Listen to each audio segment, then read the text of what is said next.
Es ist Mittwoch, der 19. Oktober und ich steuere im Etosha Nationalpark das Camp Halali an, nachdem ich heute früh meine Unterkunft im Fort Namotoni verlassen habe. Also ich bin jetzt hier gerade im Camp Halali angekommen und eben ist was total Witziges, also Cooles passiert. Und zwar sah ich einen Kerl und dann habe ich einfach den Namen Edward gerufen und er drehte sich um und sagte yay. Und das war so witzig, das ist Edward Bath. Und der hat einen echt großen YouTube-Kanal mit vielen Offroad-Reiseabenteuern im südlichen Afrika, tollen Filmen. Man spürt förmlich seine Begeisterung und seine Leidenschaft für Landschaft, Tierwelt und Abenteuer. An ein Selfie habe ich in dem Moment nicht gedacht, aber 2 Tage später trafen wir uns erneut an einer Tank- und Rastanlage vor dem Andersons Gate. Dort haben wir das nachgeholt. Und ich verlinke gern Eds Kanal in der Beschreibung zu diesem Video.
Auf meinem Weg zum Camp Okaukuejo sehe ich noch einmal 3 von Etoshas weißen Elefanten an dem Wasserloch Nebrownie.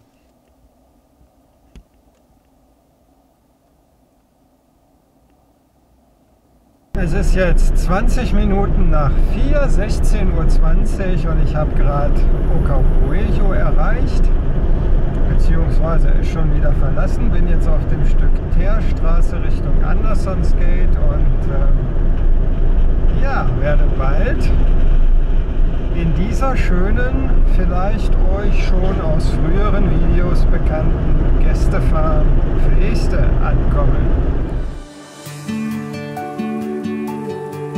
Es mag seltsam klingen, aber ein ganzer Tag auf Tierbeobachtung zu sein, ist auch anstrengend, vor allem für die Augen. Umso mehr freue ich mich auf meine nächsten 4 Tage in der Frieste Guest Farm, bis zu der es nun nur noch wenige Kilometer sind.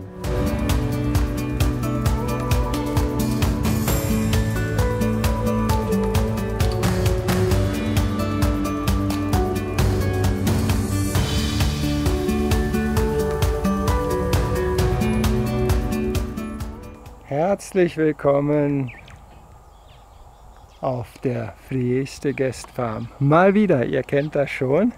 Ich nehme euch mit in mein Zimmer. Ich habe diesmal die Nummer 10. Ein schönes großes Doppelbett, 2 große Nachttische mit Leselampen drüber. Unter der Decke ein Ventilator. Hier befindet sich ein kleiner Schreibtisch und europäische Steckdosen. Hinter dieser Tür befindet sich die Toilette mit einem kleinen Waschbecken und hinter der anderen Tür das Bad mit ebenfalls einem Waschbecken und der Dusche. Die Frieste Gästefarm, Raum Nummer 10, schön abgelegen, das mag ich auch, einer von den nach außen gelegenen Hütten. Und hier werde ich dieses Jahr für 4 Nächte bleiben und freue mich nachher auf mein kaltes Tafellager mit dem Dani. Einen schönen guten Morgen aus der Vleechte Gästfarm. Ich verlasse die Farm jetzt.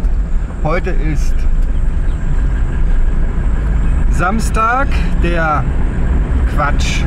heute ist Donnerstag, der 20. Oktober und ich zeige euch heute im Etosha Nationalpark die Schönheit und die Vielfalt des Wasserlochs Osonjutsi im Bari und die tolle Natur und die tolle Aussicht am Wasserloch Okondeka. Viel Spaß! Im Vordergrund dieser Wasserstelle seht ihr einen Streifen, der sich deutlich von seiner Umgebung unterscheidet. Eine Rhino-Toilette.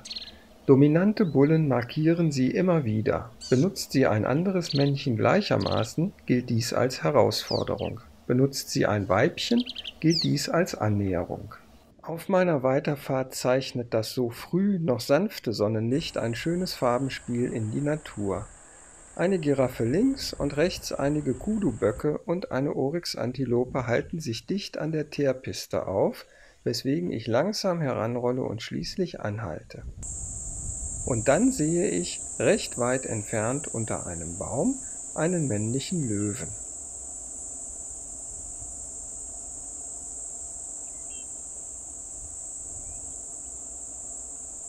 Er ist nicht sonderlich aktiv und nach kurzer Zeit setze ich meine Fahrt Richtung Westteil des Etosha Nationalparks fort.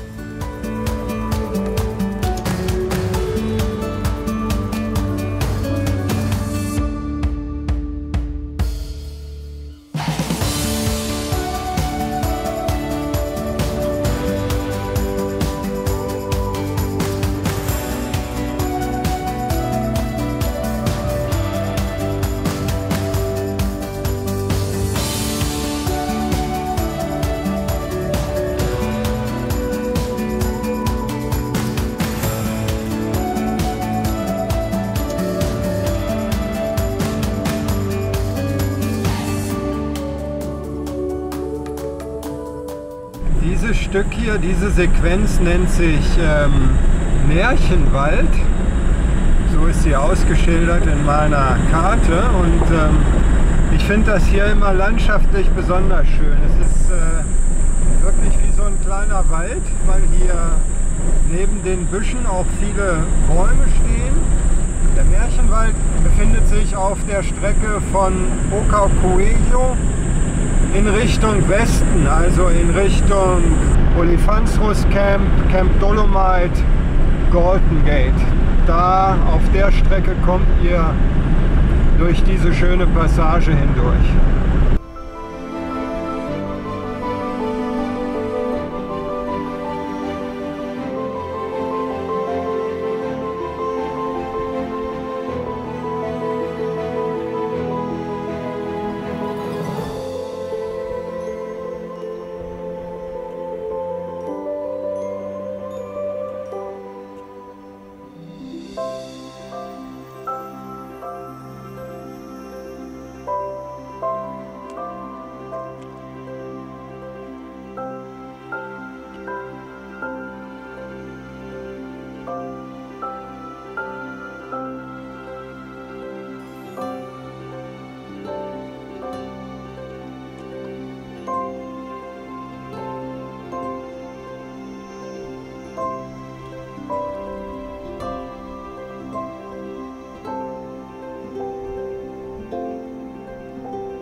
Zugegeben, heute ist es am Wasserloch Osonjutsi im Bari nicht sonderlich spektakulär.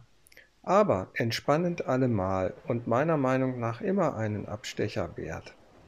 Doch nur wenige Minuten später soll sich mein Puls ein wenig aus seinem Ruhebereich erhöhen.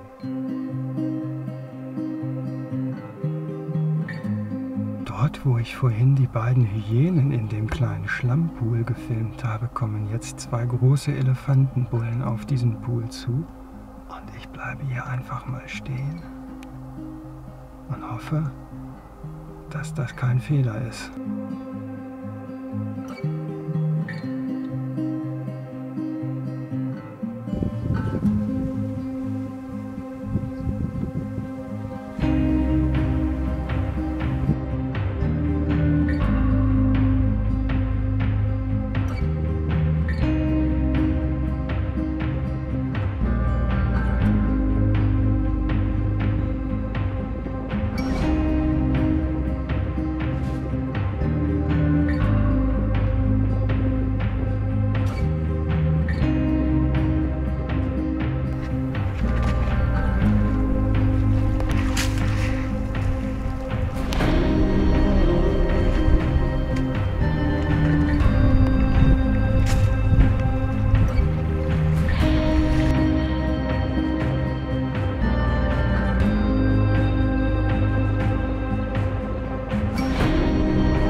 Leute.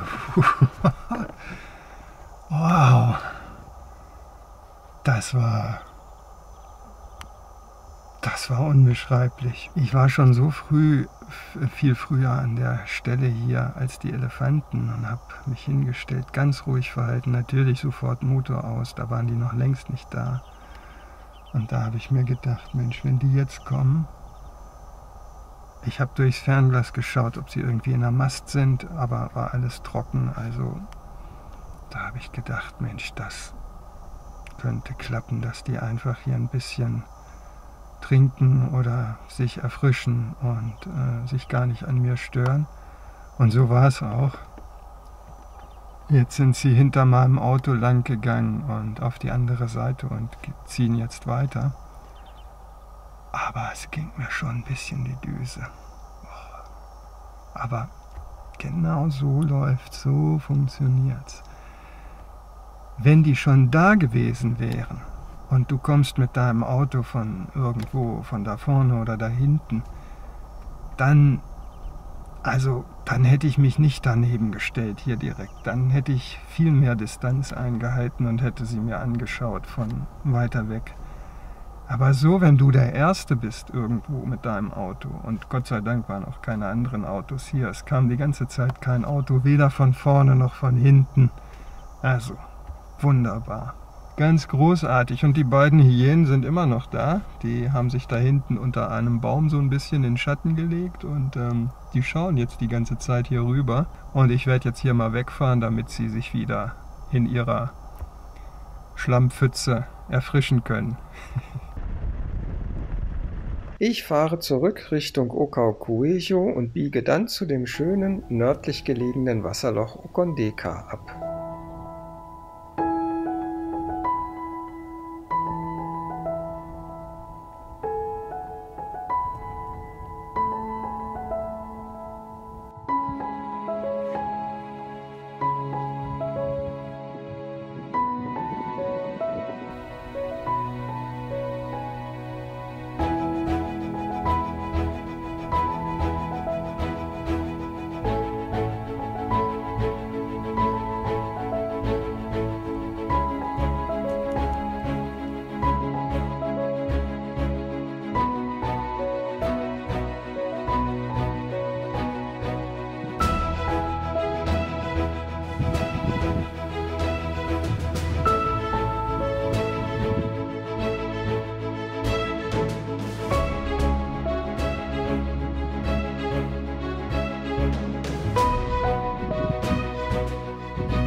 So, jetzt kommt das letzte Stück für heute, zurück zu Dani, Elsie und Rachel. Es war ein fantastischer Tag, ich hatte tolle Momente am Okondika Wasserloch ganz oben. Schöne Stimmung, tolle Tiere über der Pfanne und am Ende dann die Löwen unter dem Löwenbaum. Und eben nochmal das Glück, dass gerade in dem Moment, wo ich Richtung Ombika Abzweig, also den Abzweig zum Ombika Wasserloch fahre, dass dort eine kleine Herde Elefanten direkt vor mir die Straße quert, die ich auch nochmal beobachten durfte und filmen konnte. Und ja, war ein toller Tag, hat mir sehr gefallen und ich freue mich auf mehr morgen. Und jetzt freue ich mich auf diverse Dinge, auf meine Dusche, auf ein tolles Glas Rotwein oder 2 und natürlich auf das fantastische Abendessen in der Feeste Gästwagen.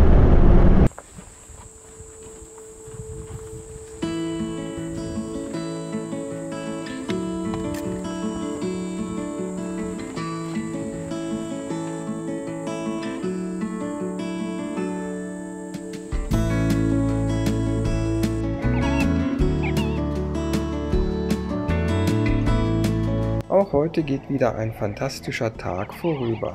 Zum ersten Mal habe ich einen Löffelhund sehen dürfen. Es ist ungefähr ein Dreivierteljahr her, als ich diese Sätze spreche. Und ich kann mit absoluter Sicherheit sagen, dass die Zeit mit den beiden Elefantenbullen an dem Schlammpool eine meiner beeindruckendsten Tierbegegnungen überhaupt war.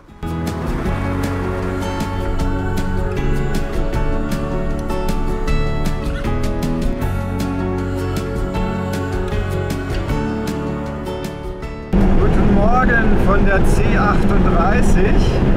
Heute ist Freitag, 21. Oktober. Es ist wunderschöne Luft draußen. Die Natur duftet hier, wenn in Namibia auf dieses trockene Land ein wenig Regen fällt. Das ist unvergleichlich. Mal schauen. Gleich bin ich am Wasserloch Ombika und wir gucken mal, was da so los ist.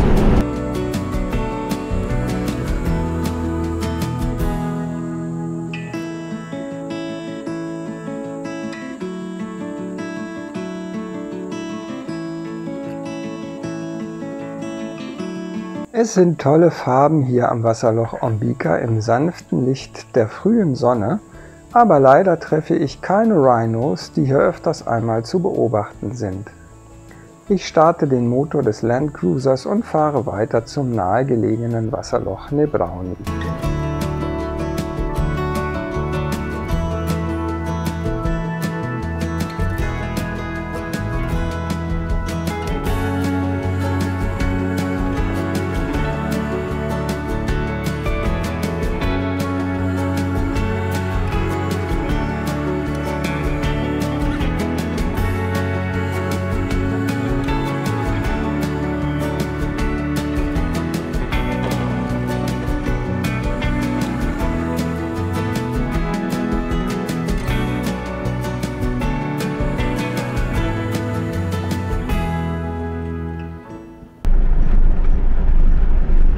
Es ist schon unglaublich, wie viele Fahrzeuge hier sind und wie verrückt die Leute teilweise sind und ihre Autos versuchen, da in die bestmögliche Position zu bekommen, statt einfach so ein bisschen zu warten, zu gucken. Ach, und dann manche pfeifen oder klatschen in die Hände damit, weil die Löwen da halt liegen und es den Menschen offensichtlich zu langweilig ist, wenn sie da nur liegen. Ja, ich fahre jetzt mal weiter zum schönen Wasserloch Homok. Das ist noch ein bisschen weg, 30 Kilometer denke ich. Und werde dort meine nächste längere Rast machen. Hoffentlich mit etwas weniger anderen Autos. Das Wasserloch Homob liegt etwas abseits der Hauptpiste zwischen Ocaucuello und Halali.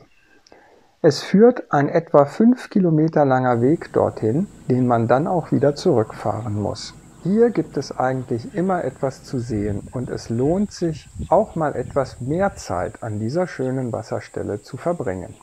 Lasst euch davon gern in dem letzten Teil meiner Videoserie überzeugen.